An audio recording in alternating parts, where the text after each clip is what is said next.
যদি সুযোগ হয় তাহলে শেখ হাসিনার পক্ষে লড়াই করব।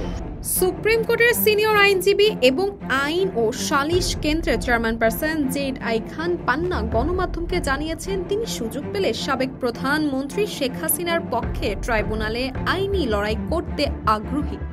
তিনি বলেন তার নীতি হলো সবসময় নিপীড়িতদের পক্ষে থাকা। শেখ হাসিনা যদি নিপীড়নের শিকার হন তাহলে তিনি তার পক্ষে দাঁড়াতে প্রস্তুত।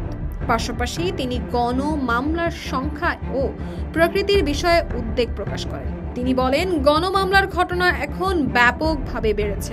এগুলো অনেক ক্ষেত্রে অযৌক্তিকভাবে শতাধিক ব্যক্তিকে আসামি করে করা হচ্ছে।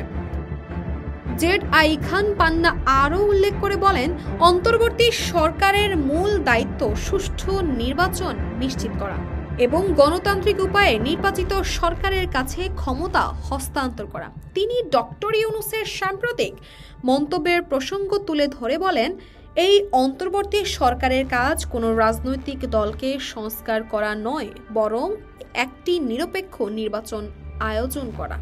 এই মন্তব্যগুলো দেশের বর্তমান রাজনৈতিক ও বিচারিক প্রেক্ষাগৃহে গুরুত্বপূর্ণ আলোচনার সৃষ্টি করেছে।